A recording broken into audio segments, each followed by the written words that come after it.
साथियों, रोजगार पर एक और टिप्पणी करी थी आदरणीय प्रधानमंत्री जी ने।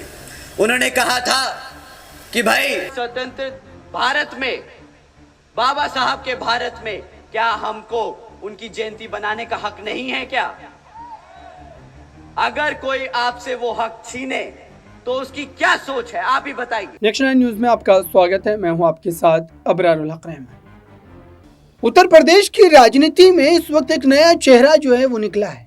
एक नया चेहरा चर्चा का विषय बना हुआ है और बयानबाजी भी ऐसी कि आप चर्चा किए बिना रह नहीं सकते। दरअसल मैं बात कर रहा हूं आकाश आनंद की। आकाश आनंद इस समय कई ऐसे भाषण, कई ऐसे बयान दे रहे हैं जिसकी वजह से राजनीतिक गलियारों में उनकी ही चर्चा चल रही है, उनके ही जलवे हैं और उनके ही बयानों को लेकर के लोग जो है आकलन कर रहे हैं, व्याख्या कर रहे हैं और उसको समझने का प्रयास कर रहे हैं कि आखिरकार आकाश आनंद क्या फिर से एक बार बीएसपी पार्टी में वो नहीं जान, वो नहीं रूह फूंकने की कोशिश कर रही है और क्या इस वजह से बीएसपी पार्टी फिर से एक बार उसी तरीके से जीवित होती हुई नजर आएगी।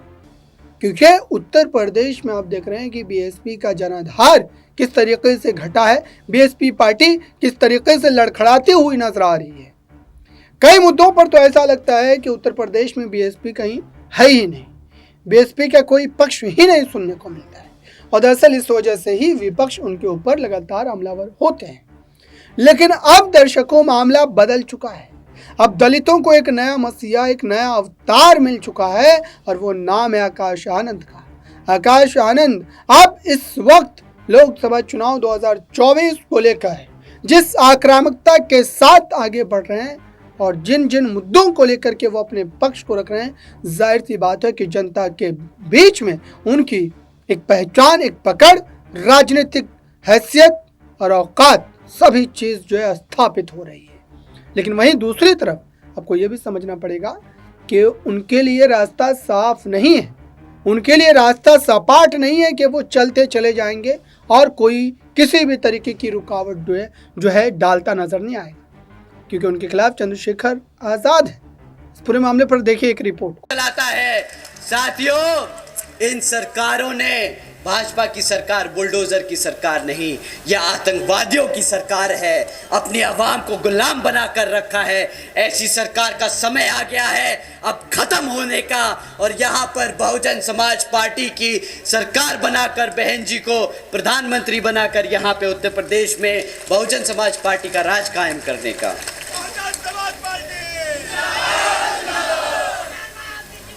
साथियों,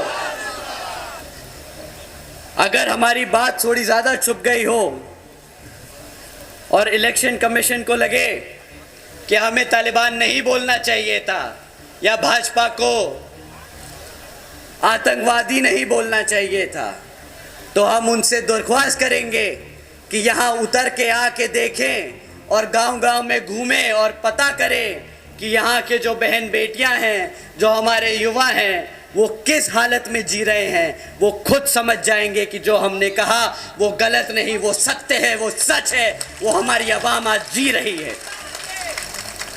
साथियों, रोजगार पर एक और टिप्पणी करी थी आदरणीय प्रधानमंत्री जी ने। उन्होंने कहा था कि भाई सरकारी नौकरियां नहीं है तो क्या हुआ, सरकारी नौकरियां नहीं है तो क्या हुआ, भाई पकोड़े तो तल रहा है ना, वो भी तो रोजगार है। अब आप ही बताइए, इतनी पढ़ाई लिखाई कराकर अपने बच्चे को आप पकोड़ा तलवाएंगे क्या? बहुजन समाज पढ़ा लिखा समाज है, वो पकोड़े तलने के लिए नहीं पैदा हुआ है। वो यहाँ अपने भारत की संविधान के आधार पर चलकर अपने भारत को आगे बढ़ाने का काम करेगा। बहुजन समाज पहला सवाल लटकाए, इतनी तेज धूप में आप हमें यहाँ सुनने आए हैं।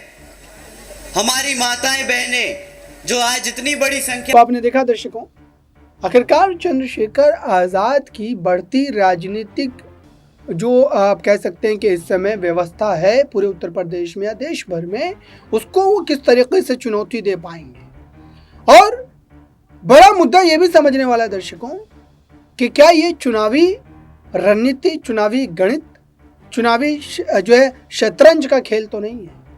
क्योंकि अभी अगर देखा जाए तो आकाश आनंद हर मुद्दे पर बोलते तो नजर आ रहे हैं, हर मामले पर अपने पक्ष को रखते हुए तो नजर आ रहे हैं, लेकिन वहीं दूसरी तरफ अगर देखा जाए तो वो कुछ महीने पहले की अगर हम बात करें तो पूरी तरीके से खामोश थे।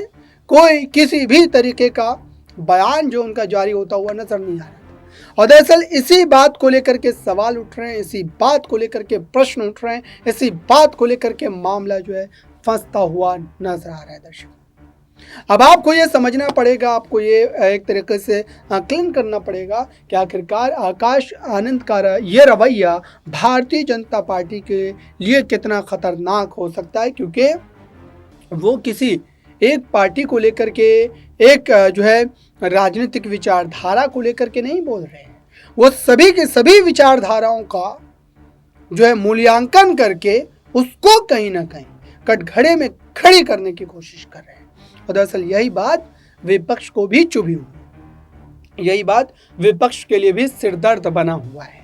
इस पूरे मामले को लेकर के स्थिति काफ़ी ज़्यादा जो है वो बिगड़ती हुई नज़र भी आ रही दर्शकों। लेकिन इस पूरे मामले से जुड़ा हुआ आइए आपको एक रिपोर्ट दिखाते। बाबा साहब की जयंती बनाने की कोशिश कर रहे थे, परंतु वहां के प्रोफेसर, डीन, उन लोगों ने क्या किया?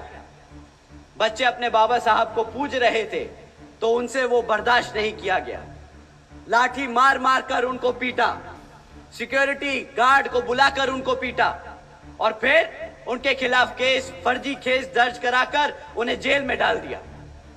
साथियों, क्या इस स्वतंत्र भारत में, बाबा साहब के भारत में, क्या हमको उनकी जयंती बनाने का हक नहीं है क्या? अगर कोई आपसे वो हक छीने तो उसकी क्या सोच है, आप ही बताइए।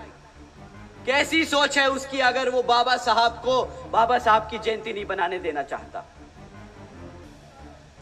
मानवतावादी जो गंदी सोच है इन लोगों की, जो बाबा साहब को नहीं मानते, जो बच्चे बाबा साहब के बारे में पढ़ते हैं, जो उन्हें अपना भगवान मानते हैं, उनके खिलाफ हैं ये लोग। तो अगर सरकारी कॉलेजेस जहां पे शिक्षा दी जाती है, अगर शिक्षा के जन्मदाता, शिक्षा के जो प्रतीक है हमारे, अगर उसकी ही जयंती नहीं बनाने देंगे तो ये लोग किसके साथ हैं और किसके खिलाफ, आप खुद ही समझ जाइएगा साथियों। इन्होंने जातिवादी हमारे बच्चों की शिक्षा तक में घुसा रखी है। ये चाहते नहीं कि हमारे बच्चे पढ़े, हमारे इतिहास के बारे में जाने। आप जानते हैं ना वो बड़े बुजुर्ग क्या कहते हैं? मैं सभी युवाओं से बोलता हूं साथियों, बड़े बुजुर्ग हमेशा कह के गए हैं कि अगर किसी समाज को खत्म करना है तो उसका इतिहास मिटा दो, उसको इसके इतिहास से दूर कर दो। हमारे स्कूल में, हमारे कॉलेजेस में बाबा साहब का इतिहास, हम उनके बारे में पढ़ते हैं तो आज हम जानते हैं कि हमारी ताकत, हमारी शक्ति क्या है। ये लोग तो आपने देखा दर्शकों, इस वक्त इस पूरे मामले को लेकर के सियासी बवाल मचा हुआ है। मायावती भी इस पर कोई एक्शन ले सकती हैं, क्योंकि कई ऐसे बयान हैं जिस पर एक्शन लेने की भी जरूरत है। अब इस मामले पर आपकी राय क्या है, कमेंट बॉक्स में जरूर बताएं। जुड़े रहें नेक्स्ट 9 न्यूज़ के।